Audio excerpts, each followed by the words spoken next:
पहा नवीन एपिसोड्स एकदम add free.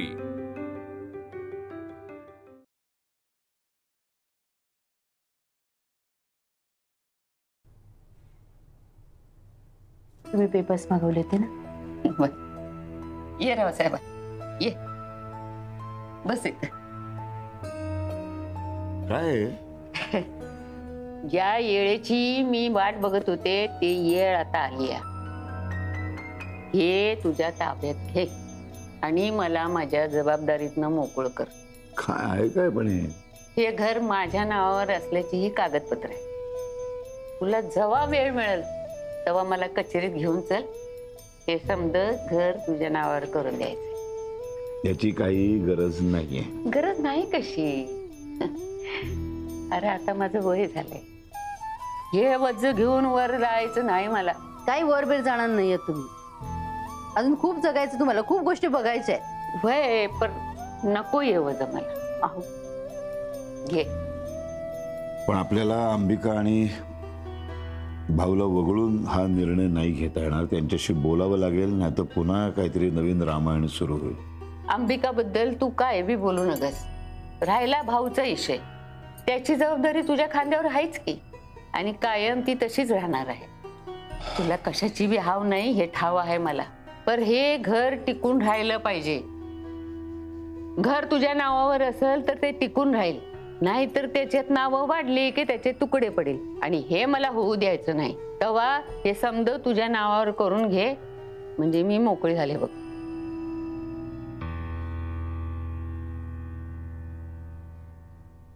तुम्ही मुक्ताला संबळ शिकवत होता, तिचे गुरु झाला होता, आणि मला काय सांगायचं आहात?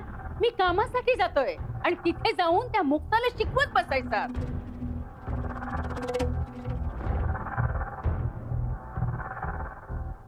तुला हे सगळं समजलं हे एक बरं झालं। म्हणजे माझ्या मनावरचं काळजावरचं ते हे गेलं ग, काय ते ओझं गेलं। हा, तुमचं ओझं गेलं, पण माझ्याशी खोटं बोलताना तुम्हाला काहीच असं वाटलं नाही हो? माधवी, अगं आता दादानं सुद्धा सगळं स्वीकारलंय। मुक्ताला घरात संबळ वाजवायला परवानगी सुद्धा दिलीये दादानी। मग तू कशाला उगीच आदळआपट करतेस? तू सुद्धा हे सगळं मनमोकळेपणानं स्वीकार, म्हणजे तुझ्या डोक्याला शांती मिळेल, आणि तुला शांती मिळाली म्हणजे संपूर्ण घराला शांती मिळाल्यासारखं आहे। घराला शांती मिळणार नाही, त्या मुक्तापासून मुक्तता मिळायला हवी। रावदादांनी त्या मुक्ताला स्वातंत्र्य देण्याचा मूर्खपणा केला असेल, पण मी करणार नाही। दादांनी मूर्खपणा केलाय का तू मूर्खपणा केलाय हा संशोधनाचा विषय आहे। हा, तुम्ही फक्त संशोधनच करा, तुम्हाला तेच जमणार आयुष्यभर। हे रावदादा, हे जे काही वागतायत ना, त्यांनी माझं डोकंच बंद पडलंय। हे मेंदू गहाण ठेवल्यासारखं का वागतायत ना, हेच कळत नाहीये। मुक्ता कशी आहे त्यांना एकदम बरोबर माहितीये। त्यांना इज्जतीचं कसं काय पडलं नाहीये कुणाच ठाऊक। आधी नुसती माझी इज्जत करायची, आणि आता कशातच काही वाटेन असं झालंय। तुझं मात्र मला एक नवल वाटतं बरं का। म्हणजे ह्या सगळ्या गडबडीत आपला नवरा एक उत्कृष्ट दर्जाचा तबला वादक आहे हे तुझ्या कशा लक्षात नाही आलं? मला वाटलं तू त्याबद्दल काहीतरी मला विचारशील। हा, तेच विचारायचं होतं। हा ना, विचार विचार। मला एक सांगा, नाही तुम्हाला काम धंदा ना, अक्कल ना, हुशारी, मग ही तबला बनवण्याची अवदसा तुम्हाला कशी काय वाटवली? गाढवाकडनं गाण्याची अपेक्षा केली की असंच होतं। काय म्हणालात? हे ग तबला तबला बडवत नाहीत ग, तसं छान प्रेमानं वाजवतात, आणि त्यासाठी खूप तपस्या करावी लागते। असं कुणीतरी असं बनवून ठेवलेलं आयतं नुसतं खाण्या इतकं सोपं नसतं ते। तुम्ही मला टोमणा मारताय? टोमणं कसं? अरे हो माधवी, बरं झालं लक्षात आलं माझ्या। एक 2-4 दिवसापासून म्हणत होतो मी आज ना तुझ्या डोक्याला मस्त माझ्या हाताने मॉलिश करून देतो। अरे बरं वाटेल, कशाला काय? मॉलिश बिलिश आता? अगं नाही, मला नको, ऐक, बस खाली बस। काय नको ते काहीतरी मध्ये? काय झालंय, तू आता नाही म्हणायचं नाही। मी तुझ्या डोक्याला छान मॉलिश करून देतो, म्हणजे काय होईल ते, हा, ते मेंदू परत जागेवर येईल जरा असं। म्हणजे काय खूप प्रश्न विचारतेस ग तू? मलाच असा प्रश्न पडला की तुला एवढे प्रश्न कुठून पडतात?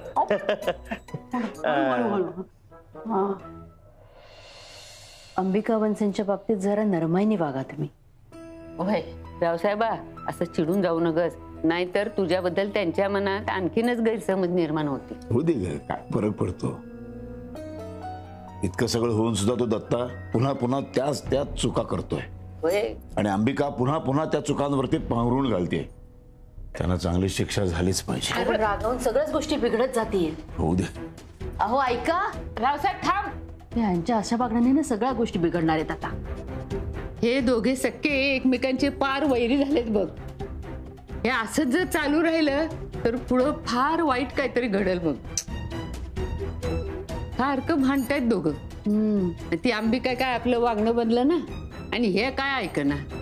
काय करायचं. गुपित मंत्र म्हणे, गुपित मंत्र. हा होता का तुमचा गुपित मंत्र? 1000 वेळा सांगितलं मला सांगा, पण मला सांगायला तयार नाही. त्या मुक्ताला ब्लॅकमेल करायला गेले, तिला ब्लॅकमेल करून तिच्याकडनं बांगड्या हडपायला गेले. काय झालं?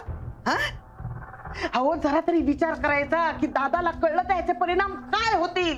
अगं मला वाटलं मी तिला झुकवू शकेल आणि बदलाही घेता येईल. कसला बदला? सगळी सहानुभूती मुक्ताला मिळाली. सगळ्यांच्या नजरेत ती महान झाली, मोठी झाली, आणि तुम्हाला काय मिळालं? यांच्या समोर अपमान, सगळ्यांच्या जळजळत्या नजरा. हो का विचार करा की दादानी परत एकदा सगळ्यांसमोर तुमची इज्जत काढली. हो अंबिका, अगं ती वाईट आठवण काढू नकोस ग. नको आठवण करून देऊ. हो तुम्हाला मी नाही आठवण करून देणार, पण मी कशी विसरू? माझ्या मनात खोलवर जखमा झाल्यात. सारख्या टोचत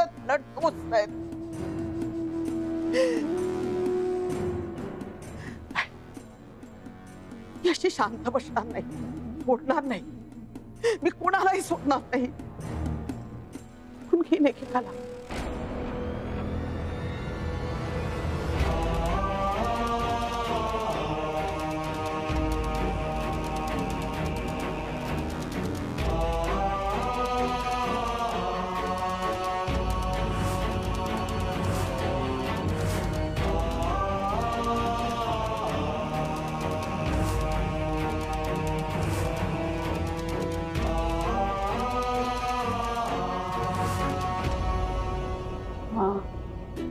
अगदी छान वाटते. हो मग तेच म्हणत होतो मी. एकदम शांत वाटते.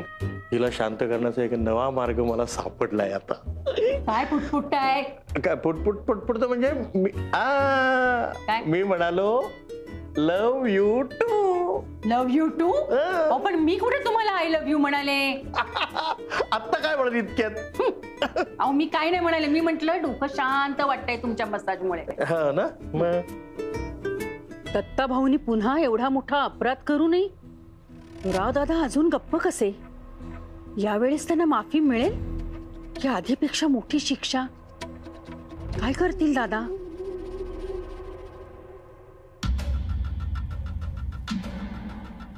माफी फक्त एकदाच केली जाते. एका चुकीसाठी एकदा माफ. आणि ती चूक तुमची होऊन गेलेली आहे. फार मोठी रक्कम या घरातली तुम्ही चोरली आहे. खरं तर तेव्हाच मी घरातनं हकलून द्यायला हवं होतं, पण केवळ मुक्ताच ऐकलं आणि मी थांबलो. तिच्यामुळे तुम्ही आज इथे घरात आहात. पण आता ती चूक मी परत करणार नाही. कारण हा दत्ता आहे ना, हा साप आहे, साप. कितीही दूध पाजलं तरी शेवटी उलटून दंश करणार.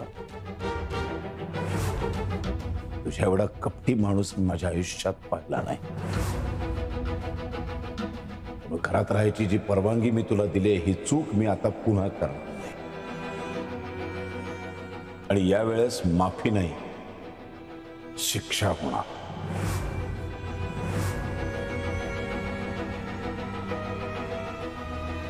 आत्ताच्या आत्ता घरातून बाहेर पडायचं. बाहेर आउट हाऊस मध्ये जाऊन राहायचं. आणि एक वाक्य माझं कोरून ठेवा मेंदूवरती. यापुढे एक चूक आणि सरळ बाहेर, गेटच्या बाहेर, रस्त्यावर.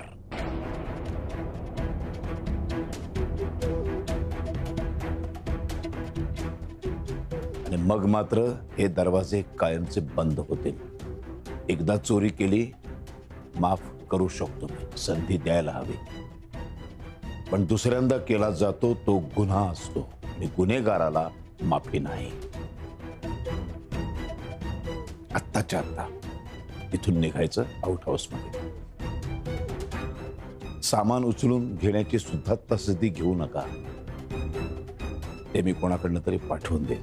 दादा विनंती करतोय, धक्के मारून बाहेर काढण्याची वेळ आणू नका. हे तुम्हाला माहितीये, तशी वेळ आली तर मी अतिशय शांतपणे तेही करू शकतो. आणि जयाला सोबत घेऊन जायचं नाही बरं का. तुमच्यासारख्या आईबापाची सावली सुद्धा त्या निरागस पोरीवरती पडता कामा नये. त्या पोरीला जपलं पाहिजे. तुम्ही दोघांनी जायचं आत्ताच्या आत्ता. तर मला जयाची अंबिका होऊ द्यायची नाहीये आणि दत्ता तर नाहीच नाही. तेव्हा आउट. रस्ता माहितीये आउट हाऊसचा. दादा पास. माझं बोलून झालंय.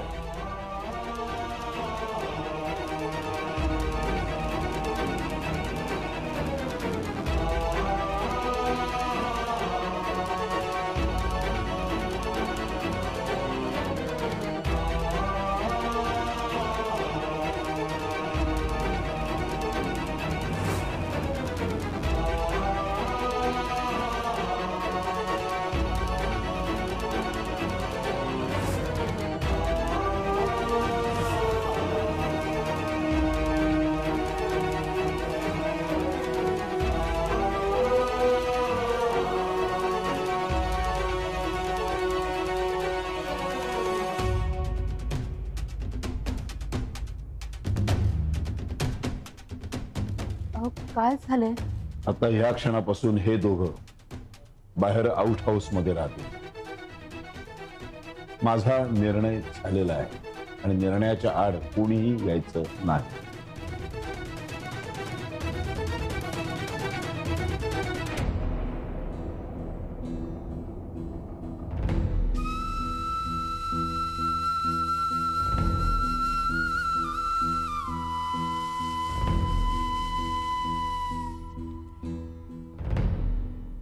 दादा, वहिनी.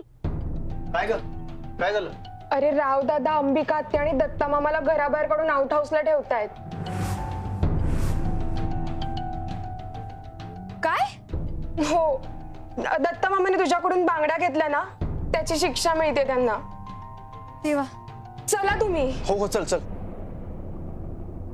रडू नकोस बाळा. तुझे अश्रू फार किमती आहेत. ते ह्या लोकांसाठी वाया नको घालूस. मला कल्पना आहे की आई बाबांच्या बरोबर तुझ्या जे काही घडतंय ते बघणं खूप त्रासदायक आहे. पण तुझे आई वडील मुक्ताबरोबर ज्या पद्धतीने वागले ते त्याही पेक्षा त्रासदायक आहे. एकदा, फक्त एकदा मुक्ताच्या जागी स्वतःला नेऊन बघ. तिच्यावरती चोरीचा आरोप करणं हे कमी होतं की काय, म्हणून आता तिला ब्लॅकमेल करून तिच्या सोन्याच्या बांगड्या तुझ्या बापाने काढून घेतल्या. हे सगळं मी तुला सांगतोय त्याच्या पाठीमागं कारण एवढंच आहे की तुला तुझ्या आई बापाची दया येता कामा नये. की आली पाहिजे, चीड आली पाहिजे, संताप आला पाहिजे. त्यामुळे मी त्यांच्या सोबत जे काही करतोय ते योग्य आहे. पूर्ण विचार करून करतोय. माझ्यावर विश्वास ठेव. आणि बाजूला हो. ते आउट हाऊस मध्येच राहणार. माझा निर्णय कोणी बदलू शकत नाही. बाजूला हो. दादा बाबा. दादा.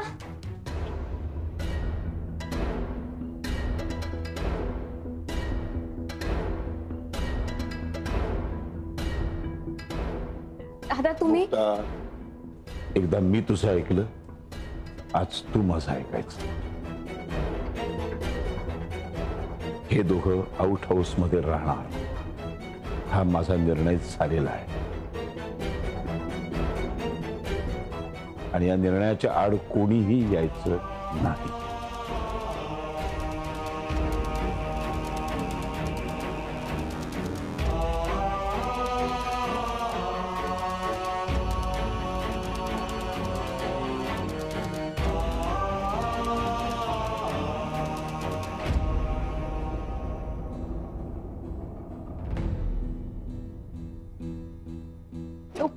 सगळं ठीक होईल.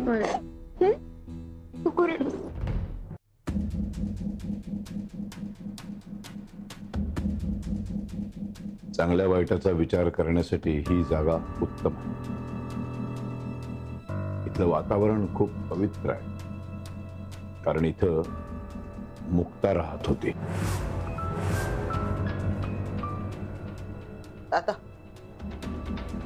दादा हे तू चांगलं नाही करत आहेस. ज्यांना कधी कुणाचंही चांगलं बघवलं नाही, ज्यांनी कुणासाठी काही चांगलं केलं नाही, त्यांनी या विषयावर न बोललेलं बरं नाही का?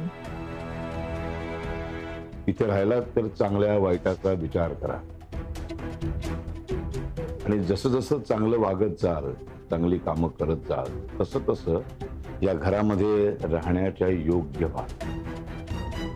आणि मला शिव्या घालण्यापेक्षा माझे उपकार समजा. मी तुम्हाला आउट हाऊस मध्ये राहायला दिले, गेटच्या बाहेर फेकून नाही दिलं.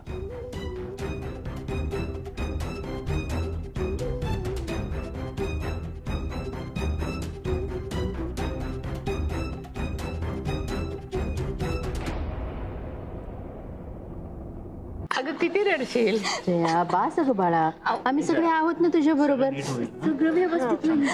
काळजी नका करू. अगं